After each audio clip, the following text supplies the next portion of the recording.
Muy buenas noches, bienvenidos a Primer Círculo, soy Federico Reyes Heroles. Muy buenas noches, Carlos Elizondo, bienvenidos a Primer Círculo. Hoy vamos a discutir sobre el huachicol, pero no el tema de los ductos, sino cómo podemos entender el problema de seguridad al respecto y cómo se podría tratar de enfrentar mejor. Y para ello hemos invitado a un experto, ha estado con nosotros en el pasado, el maestro Eduardo Guerrero. Maestro, bienvenido. ¿Qué tal, Carlos? ¿Qué tal, Eduardo, Federico? buenas noches. A ver, Eduardo, ¿por qué no nos pones en perspectiva este tema? Es decir, dentro de todos los crímenes o de todas las acciones del crimen organizado, ¿cómo se sitúa esto en términos de valor, de impacto y cómo se ha movido en los últimos 3, 4 años? Claro. Pues miren, es un problema que se ha agudizado tremendamente en los últimos 5 años. La verdad es que cuando empezó a haber registro de tomas clandestinas hace ya 14, 15 años, el gobierno y la propia empresa Pemex minimizaron el problema, hablando siempre de pérdidas marginales, y hasta lo asumían a veces como un asunto de responsabilidad social de la empresa. Decían, no está mal que haya algunas tomas, es una derrama a las comunidades, es muy pequeña, es insignificante, no tiene caso que gastemos energía en atender el asunto. El problema es que hace 10 años teníamos registradas 300 tomas y ahora... ¿300 tomas en qué periodo? Hace 10 años, en o sea, año. en 2008. En un año. En 2008. En 2008 teníamos 330 y tantas tomas. 10 años después, en 2018, son más de 11,000.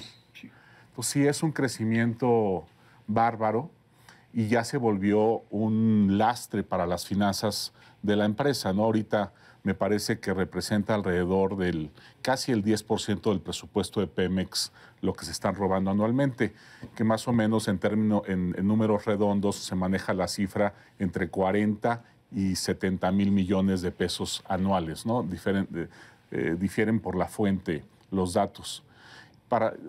También más o menos por año se están en los últimos 2 años alrededor de 1,000 personas son arrestadas por este delito, de las cuales salen libres después de algunas semanas 900. Entonces, realmente, si pensáramos, por ejemplo, cuánto le cuesta al crimen, y tenemos la cifra de, no sé, 40 mil millones y se están solamente arrestando a 1,000, pues entonces por cada arresto hay una ganancia de 40 millones de pesos, lo cual lo hace un negociazo tremendo, con muy poca, digamos, es un negocio de grandes ganancias con bajísimo riesgo. Y eso lo que propició es que las grandes organizaciones criminales detectaron esto alrededor de 2014, o sea, justamente en los últimos 4 años que tú mencionas, que es cuando viene la catástrofe, y se mueven sobre todo Cártel Jalisco Nueva Generación, un cártel muy poderoso y que en ese momento, cuando el gobierno se distrae atendiendo asuntos de la reforma educativa, problemas con la CENTE, problemas en Guerrero con el tema de los normalistas, el gobierno medio se distrae de la persecución que tenía contra este cártel y este cártel mueve una gran cantidad de gente a Guanajuato, Puebla, Hidalgo. Y entonces empieza a haber un recrudecimiento de la violencia tremendo y tiene que ver con que los huachicoleros, que es un nombre que designa a un artesano de la extracción de combustible, un amateur, digamos, esas pequeñas células de amateurs que extraían el combustible empiezan a ser desplazadas por grupos mucho más entrenados de personas que además secuestran a personal de Pemex para que les ayude, digamos, a maximizar beneficios, a profesionalizar el negocio y a mejorar las ganancias. Y es ahí cuando empieza a recrudecerse el tema de la violencia. Solo por dar un dato, Guanajuato hace 4 años registraba alrededor de 3,400 ejecuciones. En 2014, en 2018 hay un crecimiento, son casi 6,000 homicidios, o sea, un crecimiento del 80%. entonces sí dispara los niveles de homicidio en los estados más afectados por el negocio. Entonces, además de este problema del desabasto, digamos, problema de finanzas públicas, es sobre todo, como decían, un problema de seguridad y que tiene que ver directamente con el crecimiento de la violencia en los últimos años.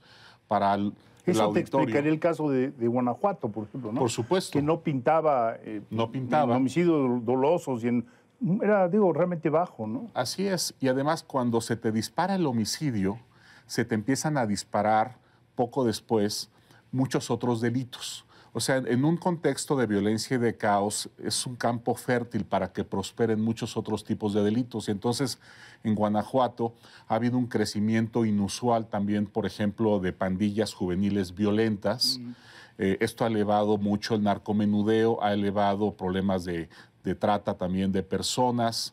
Muchos delitos que antes estaban perfectamente contenidos, incluso no existían en Guanajuato, ahora están empezando a emerger y a prosperar porque, pues, básicamente la estructura de seguridad del Estado está colapsada con el problema del huachicol, ¿no? Ahora, es incorrecto llamarle huachicol porque ya no son artesanos. Exactamente. Lo que tenemos son organizaciones criminales, Dedicadas a la extracción ilegal de combustible. una de cuyas divisiones, porque siguen haciendo otras muchas cosas, una de sus divisiones es la extracción de combustibles y tienen también una red de distribución del mismo que va mucho más allá de poner un tambo en la carretera, sino unos mecanismos mucho más, digamos, institucionalizados de venta del mismo.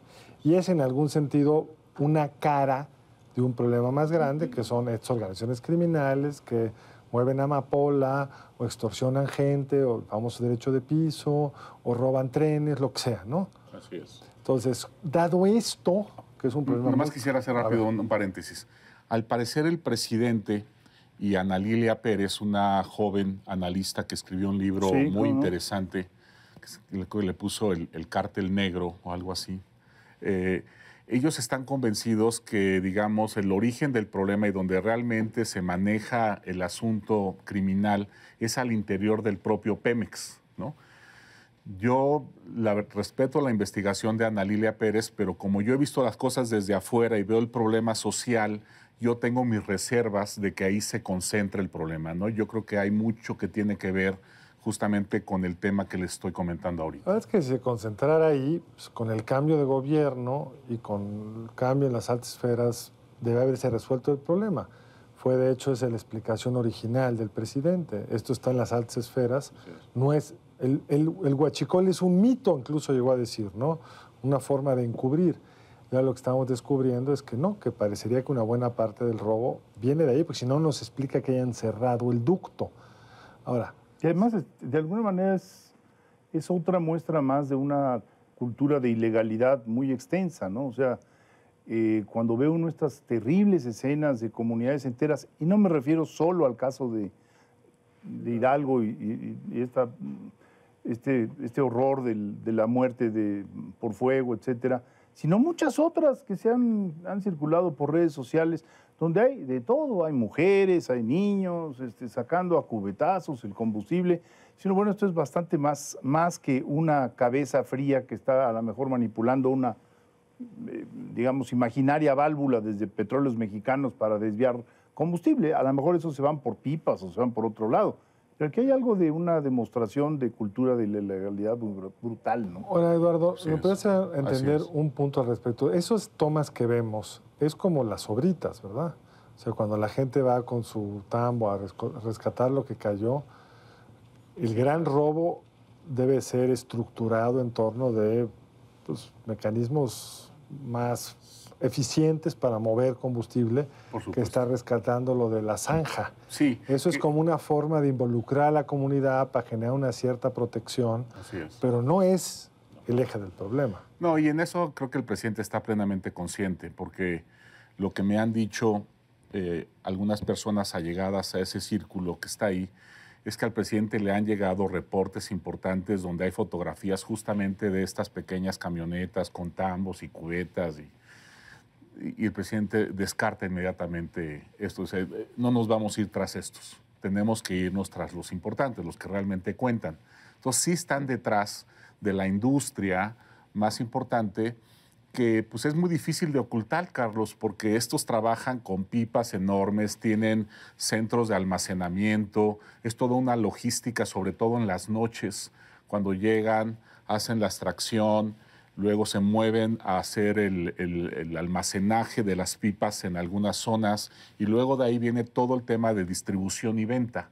Entonces, si tú tienes a gente desplegada en el territorio, y no estoy hablando, digamos, de los servidores de la nación, que son estas figuras que ahora tiene Andrés Manuel en campo, que son gestores sociales y que están armando los censos y los padrones de los programas sociales, sino simplemente la burocracia de las agencias de política social como salud, educación, etcétera. La gente se da perfectamente cuenta en las comunidades la magnitud del problema y la ubicación de qué hacen estas gentes, dónde se mueven, cuáles son las veredas que transitan, etcétera. Entonces yo creo que están acumulando, espero, información con esta inteligencia, digamos, social, en la que sí son muy buenos, tanto el presidente como su equipo más cercano, y con esos dar como golpes certeros. Ahora, esto no es una cosa que se pueda producir de la noche a la mañana. Sí necesitas tener a esta gente durante varios meses con la tarea, digamos, quizás no confesada públicamente. Ellos no pueden andar diciendo que andan ahí viendo, porque puede costarles la vida, pero sí de alguna manera un seguimiento de un grupo de gente que de manera sistemática esté llenando formularios diariamente sobre lo que están viendo en algunas zonas para que puedas armar el rompecabezas de cómo se mueve la industria y una vez que tengas idea del tamaño, de la ubicación, de la identidad de la cúpula que dirige el negocio, poder dar un golpe fuerte, ¿no? ¿No era mejor enfrentarlo así, sin cerrar ductos? Estamos enterándonos de cosas que no sabíamos. Por ejemplo, hoy en el periódico salen notas sobre este software rastrillo con el cual se falsea la cantidad de combustible que está almacenado en las casetas de, ¿cómo se llaman estas? Las terminales. Las terminales de Pemex. Tenemos ahorita el problema muy grave de que mucha transportación ahora de combustible está empezando a llevarse vías ferrocarriles y ahora en Michoacán la CENTE está empezando a bloquear y están viendo que ahí sí le duele al gobierno para también extorsionarlo y sacarle más dinero. Ya van creo que 15 días en donde una buena cantidad de combustible está varado ahí en Michoacán. El gobernador no se quiere meter, tampoco la federación. El presidente ya les dijo que no va a reprimir a la CENTE, entonces hay un dilema ahí de cómo van a resolver esto, ¿no? Ahora hay una cuestión básica de entendimiento del transporte de combustible que pareciera estarse trastocando en los últimos días. Los ductos surgieron precisamente para evitar el robo de pipas y para evitar la corrupción, porque había muchos grupos de piperos famosos que se acercaron a Petróleos Mexicanos y que ponían este Estamos servicio. hablando de cuándo. 40 años, 50 años. ¿No? Entonces los ductos son, en primer lugar, mucho más eficientes, tú sabrás más, pero se dice que entre 10 y 15 veces, dependiendo de la zona, dependiendo de las altitudes que tengan que lograr, etcétera. Y de pronto la respuesta del gobierno fue decir, bueno, como no puedo cuidar los ductos y garantizarlos, voy a regresar a los piperos. Pero desde el punto de vista de criminalidad, eso es bastante más endeble, más frágil, ¿o no? Sí, bueno, hoy hay también una nota en el Reforma donde habla de que cuando vacían los ductos, las organizaciones criminales ahora están picando en serie los ductos para que cuando sean otra vez abastecidos, sea mucho más tener como varias opciones para extraer el combustible en diferentes lugares. Entonces puede hasta esta política de trabajar, concentrarte en los ductos y hacer esto que están haciendo de vaciarlos periódicamente puede ser contraproducente y puede estimular aún más el robo, ¿no? Ahora, yo creo que esta es solamente una parte de la historia, ¿no? Yo creo que ahorita el tema de las pipas y del ferrocarril es darle alivio a un problema transitorio. Yo creo que el problema más bien importante está en cómo vas a combatir el robo, si vas a utilizar a la fuerza pública, a la Guardia Nacional eventualmente, o si te vas a concentrar en inhibir la venta y la distribución. Yo creo que ese es el gran dilema. Vamos a pasar. Sí, tenemos que hacer un corte, Eduardo, y regresamos para seguir con este escenario más general de cómo se ve este grave delito. Vamos a un corte y regresamos.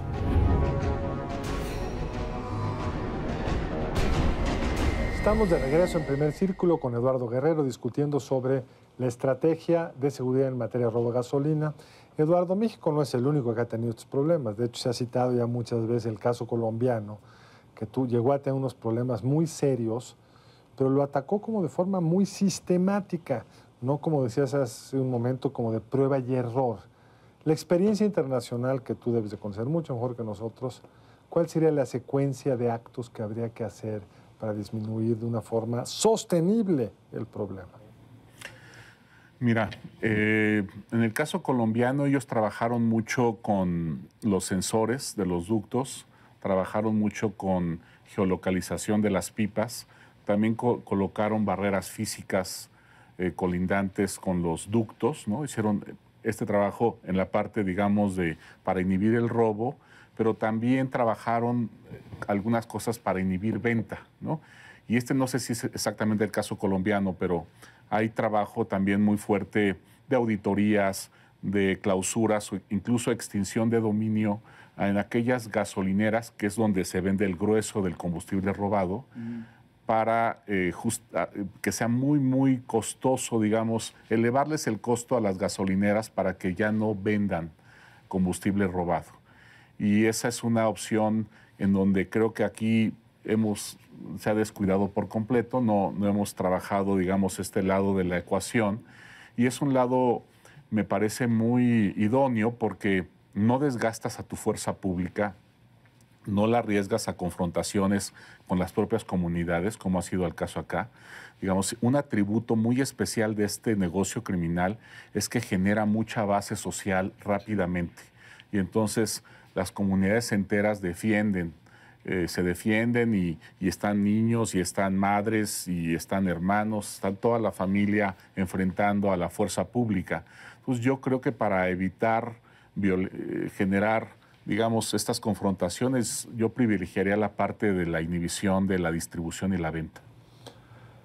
Ahora, eso es, digamos, un plan de mediano plazo que requiere mucha atención del gobierno.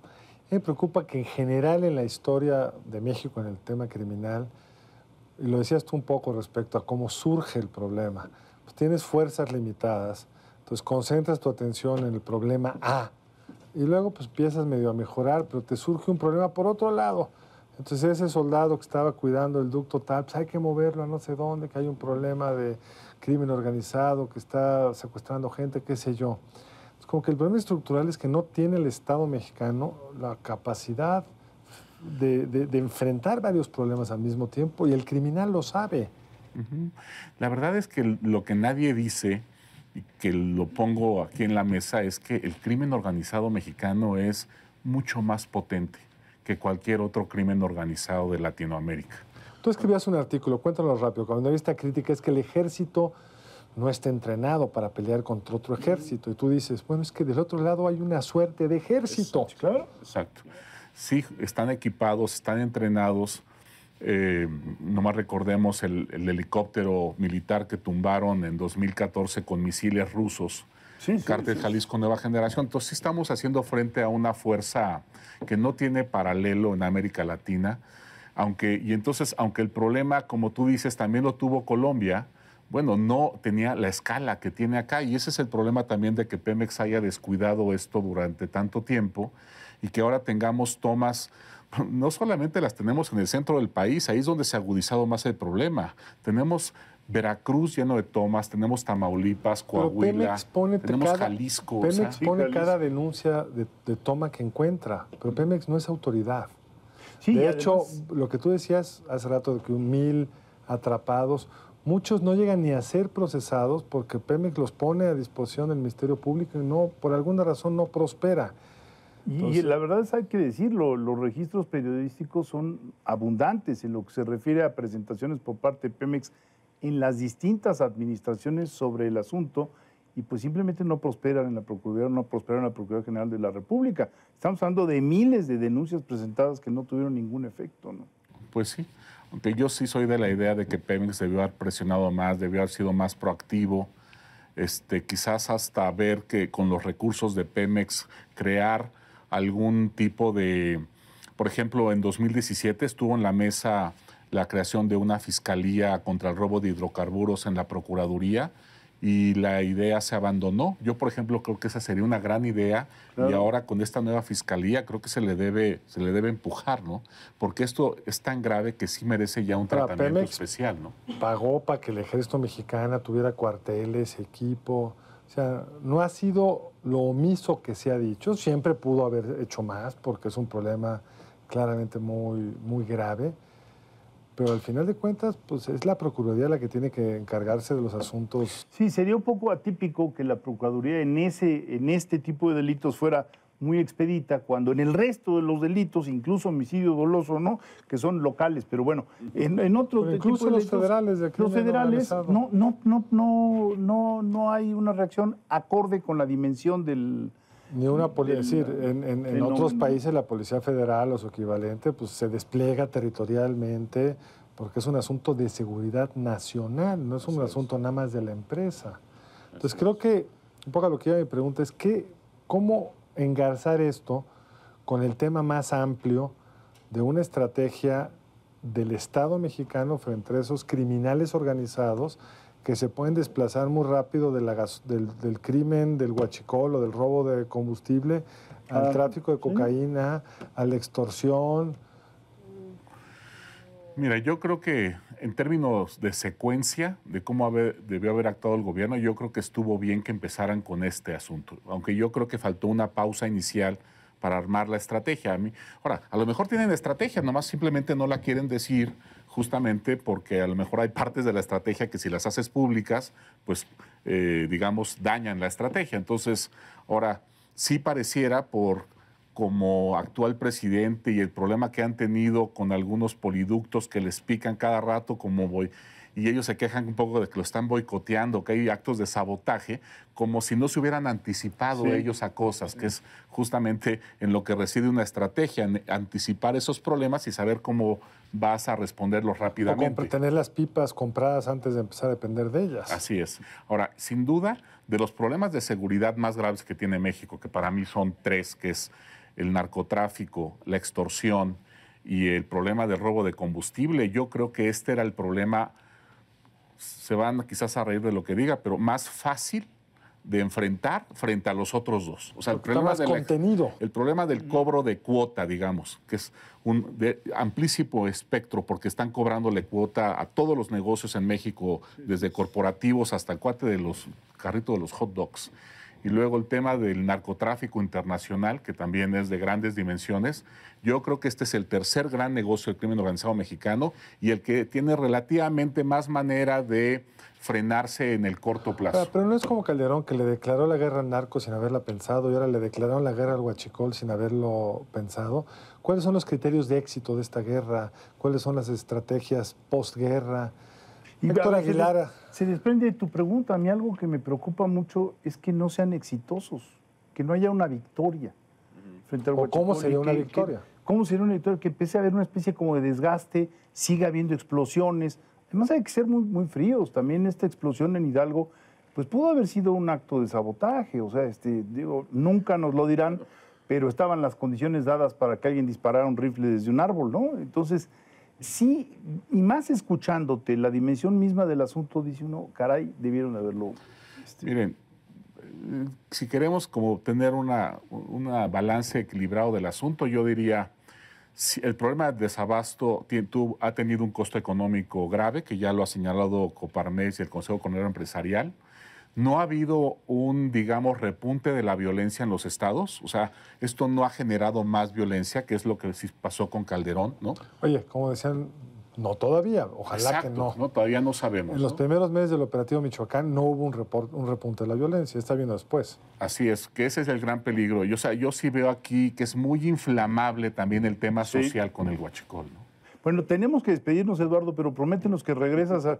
Vamos a darle seguimiento a este asunto, que por desgracia yo me temo que no va a ser simplemente cerrar una válvula, sino va a tener consecuencias muy diversas.